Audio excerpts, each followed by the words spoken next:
Good afternoon students.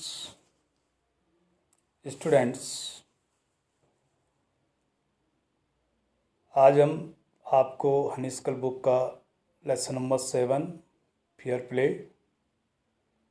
यानी इसका अर्थ होता है उचित नाटक, इस टॉपिक को पढ़ाते हैं।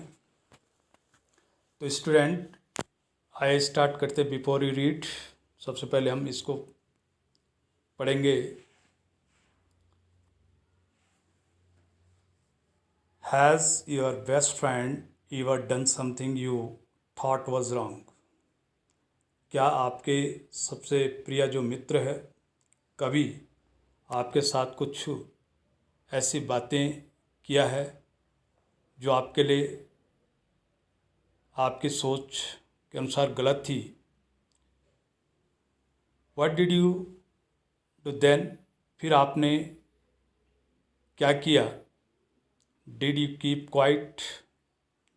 कभी आपके दोस्त ने आपको ऐसी बात कह दी हो जो आप के लिए गलत थी, फिर आप इस बात सुनकर फिर आपने क्या किया? Did you keep quiet? आप शांत रहे, चुपचाप रहे? और did you tell your friend? क्या आपने अपने दोस्त को ये बात बताई, शेयर किया अपने दोस्त से जहाँ पे आपके बीच गलतफहमी हुई है? What you thought? आपने फिर क्या सोचा, क्या विचार किया? Read this story about two friends who had to decide what was more important. इस कहानी में हम दो मित्रों के बारे में पढ़ते हैं। who had to decide, वो क्या निश्चय करते हैं, उनके लिए क्या सबसे अधिक महत्वपूर्ण था? दोस्ती थी या दुश्मन जो दुश्मन उनके लिए महत्व ज़्यादा रखता था या दोस्ती ज़्यादा महत्व रखता था? और a sense of what is right and what is wrong, और क्या उनके लिए सही, उचित और से क्या गलत है, क्या सही है और क्या गलत, इसका ज्ञान उनके लिए तय करना था।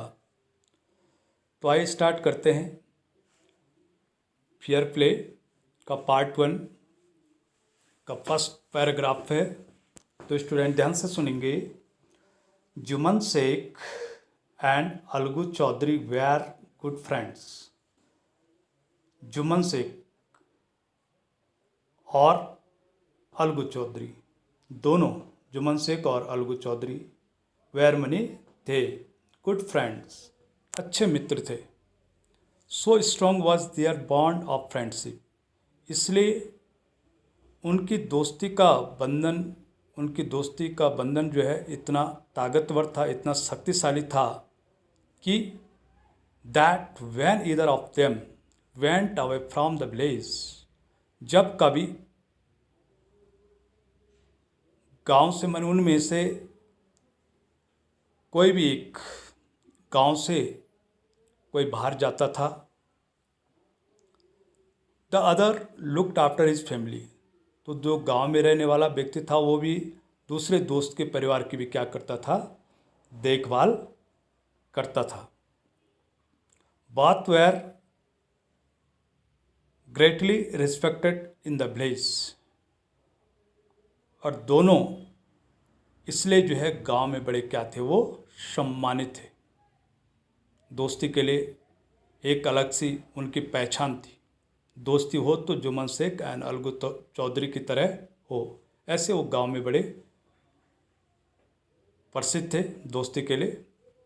तो स्टूडेंट इसमें आपको क्वेश्चन पूछा जा सकता, why were Jumman Sheikh and Algu Chaudhary greatly respected in the village? Algu Chaudhary और जुमन शेख गांव में अधिक सम्मानित क्यों थे? ऐसा क्वेश्चन भी आपको पूछा जा सकता है। इसको आप इसका आंसर लिख सकते हैं इस पैराग्राफ से कि Jumman Sheikh and Algu Chaudhary were greatly respected in the village, both were good friends, क्योंकि वो दोस्ती के लिए क्या थे? सम्मानित थे, इसलिए गांव में वो ज़्यादा दोस्ती के नाम से जो है बड़े एक प्रेरणा देने वाली दोस्ती उनके बीच थी। आइए सेकंड पैराग्राफ स्टार्ट करते हैं। Juman had an old aunt. Juman की एक बूढ़ी चाची थी। हु हैड सम प्रॉपर्टी, जिसके पास कुछ संपत्ति थी। This she transfer to him on the understanding that she would stay with him. और दिस मनी, इस सी मनी उसने, ट्रांसफर में हस्तांतरित किया उसे जो है इस समझदारी पर, वो अपनी संपत्ति को, जो उसके पास जो संपत्ति थी, इस सहमति पर जो है उसने उस संपत्ति को हस्तांतरित किया था कि जो उसकी क्या करेगा, देखभाल करेगा। And he would look after her, जो उसकी क्या करेगा, देखभाल करेगा। वह उसके साथ रहेगी, उसके साथ ठहरेगी, वो उसकी देखभाल करेगा। इस सहमति पर जो है उसने, इस सहमति पर उसने उसको क्या कर दिया था, अपनी सारी जो संपत्ति थी उसको उसके नाम हस्तांतरित कर दी, उसको दे दी थी, उसके नाम चढ़वा दी थी। The arrangement worked well for a couple of years. यह व्यवस्था कुछ वर्षों तक, कुछ सालों तक जो है बहुत बढ़िया तरीके से चल रहा था। जुमन अपनी चाची की पूरी देखभाल कर रहा था, उसका लालन पालन कर रहा था। यह व्यवस्था कुछ सालों तक ठीक चली। Then the situation changed. फिर जो परिस्थिति अचानक जो है बदल गई। Jumman and his family were tired of old relative. Jumman और उसका परिवार उस पुराने रिश्ते से जो है उब गए थे। और Jumman became as different to her as his wife. और जुमन एक, उसकी पत्नी इस रिश्ते से जो है बड़े उदासीन जैसे उनके चेहरे पे दिखने लग गई थी। वो एक उदासीनता उनके अंदर आ गई थी। हु गरज even the little food that the old lady wanted every day. यहाँ तक कि जुमन की जो पत्नी थी, जो है यहाँ तक कि थोड़ा भोजन, उसको जो चाची को भोजन देती थी, उसमें भी जो है वो क्या करती थी, माने उसको जो है एक ताने कसना, भोजन देते हुए कुछ बातें कहना जो उसको फील हो, ऐसे मनी बातें जो है कहती थी। इस प्रकार से मनी जो है उसकी चाची इन बातों को सुनती गई। That the old lady wanted every day. और वो बूढ़ी औरत जो है प्रत्येक दिन यहाँ सुनती गई और इस बात को जो है वह स्लाउडेड में निगलती गई। She swallowed these insult along with her food. मानी जो भोजन के समय कुछ महीनों के लिए उसे भोजन के साथ साथ ये सारी जो उसको अपमानित करना, कुछ बातें इस प्रकार से कहना, वो सहती गई। स्लाउडेड में सहती गई। इस बात को जो है जुमन की चाची जो है सहती गई, क्योंकि जुमन की पत्नी जो है इस प्रकार की बातें वो कहती थी, इंसल्ट करती थी, और ये सारी कुछ महीनों के तक जो है ये बातें वो सहती गई। लेकिन but patience has its limit. परंतु धैर्य की भी कोई सीमा होती है। तो स्टूडेंट्स, इस प्रकार से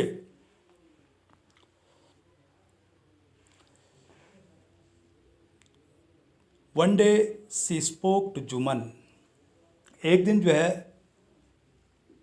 वह जुमन से बोली, जुमन की चाची एक दिन जुमन से बोली, माय सन, मेरे बेटा, इट इज़ नाउ ओबियस। अब यह स्पष्ट हो गया है, यह स्पष्ट हो गया मुझे, that I am not wanted in your house, कि मैं तुम्हारे घर में नहीं रहना चाहती हूँ।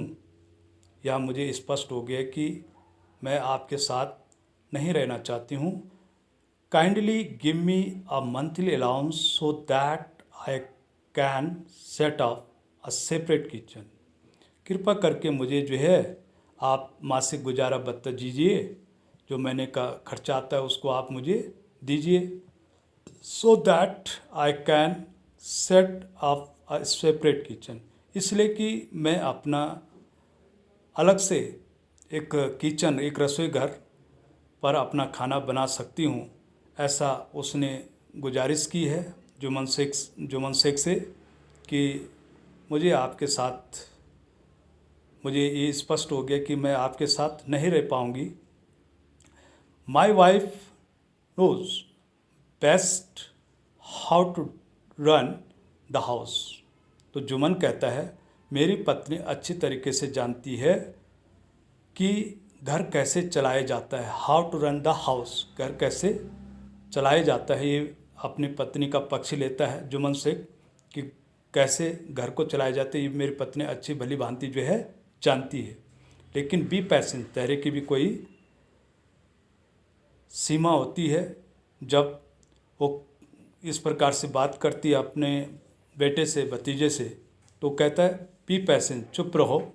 शट जुमन शेख सेमलेसली, बड़ी शर्मिला उसमें उसको बड़े निर्जलतापूर्वक किस प्रकार से आक्रोश में कहते हुए उसने कहा गुस्से में, this made his aunt this aunt very angry. इस बात को सुनकर उसकी चाची बड़ी क्रोधित हुई। And she decided to take her case to the panchayat, to the village panchayat.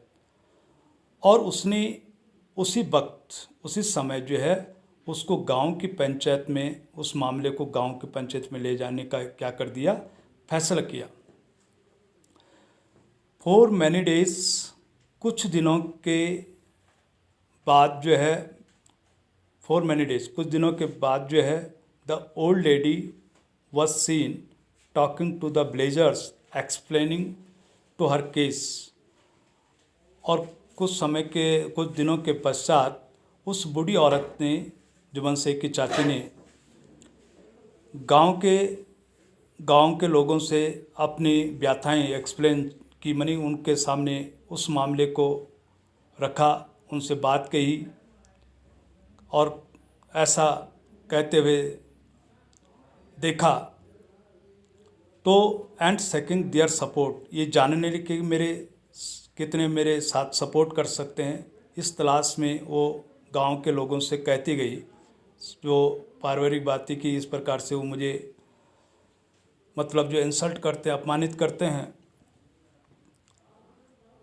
Some संपैथिज्ड with her, तो कुछ उसके साथ सहानुभूति रखते थे गांव के लोग, और कुछ उसकी बात को सुनकर जो है अदर्स लाफ्ड एट हर, और कुछ लोग उसकी बात पर सुनकर जो है हंसते थे, हंसी उड़ाते थे। And a few others advised her to make it up with her nephew and his wife. और कुछ दूसरे उन्हें सलाह भी देते थे कि उन्हें ऐसा नहीं करना चाहिए था, उसके भतीजे को और उसकी पत्नी को इस प्रकार ऐसा करना उचित नहीं है। ऐसे भी कोई लोग थे गांव में जो उसको इस प्रकार की सलाह देते थे। At last she came to Algu Chaudhary. अंत में जो है वह अलगू चौधरी की चाची जो है, वो जुमन शेख की चाची जो है अलगू चौधरी के पास आई, क्योंकि उसे पता था कि अलगू चौधरी जुमन शेख का सबसे घनिष्ठ मित्र है। वह उसके पास आती है, उसके पास आई अंत में, एंड स्पोक टू हिम, और उससे बोली, यू नो, आप तो जानते हो चाची, Juman is my best friend, Juman मेरा सबसे घनिष्ठ मित्र है। How can I go against him, मैं उसके अगेंस्ट, मैंने उसके विरुद्ध कैसे बोल सकता हूँ, कैसे उसके विरुद्ध कैसे जा सकता हूँ, ऐसा जो है अलगू चौधरी कहता है जुमन की चाची को। अलगू सेड, अलगू ने कहा, बट इज़ इट राइट, परंतु यह सही है, ये बेटा मैं जानता हूँ, यह सही है टू कीप मम, ऐसा धीमी आवाज़ में उसने कहा, एंड नॉट से what you consider just and fair. तो आप ही मुझे इस बात का फैसला करेंगे कि कौन सही है, कौन उचित है, कौन गलत है, ये आप ही इस बात को बता सकते हैं। प्लीडेड द ओल्ड लेडी, और वह उसके सामने झुककर कहती है, कम टू द पंचायत, और वह पंचायत में आती है और वो उस मामले को पंचायत में लाना चाहती है। एंड स्पीक द ट्रूथ, और वो सच्चाई से बोलती है। सी सेड, उसने कहा, अलगू डिडंट रिप्लाई, अलगू ने कोई उत्तर नहीं दिया, कोई प्रतिक्रिया नहीं की। But her words kept ringing in his years, और इस बात को लेकर जब उसने इस बारे में कोई बात को अनसुनी की और जो उल्टा रिएक्ट किया, मानी जुमन का पक्ष लेते हुए बात कही जुमन की चाची को, तो वर्ड जो कहे थे, वो जो शब्द कहे थे, परंतु उसके शब्द जो है उसके कानों में जो है, उसकी कानों में जो वो बजते गए। जब उसने ये बात उससे रिएक्ट की तो वो समझ गया कि अलगू भी मेरे पक्ष में नहीं है। तो अंत में वो जो है उस मामले को क्या करती है, गांव की पंचायत में ले जाती है और वो गांव की पंचायत बिठा के उसका फैसला करवाती है। तो स्टूडेंट, आज का टॉपिक इतना ही है, फर्स्ट पार्ट है ही, और सेकंड और थर्ड पार्ट नेक्स्ट डे को पढ़ाऊंगा। मैंने आपको इसको वर्ड मीनिंग भेजा है, उसको अपने फेयर कॉपी में नोट करेंगे।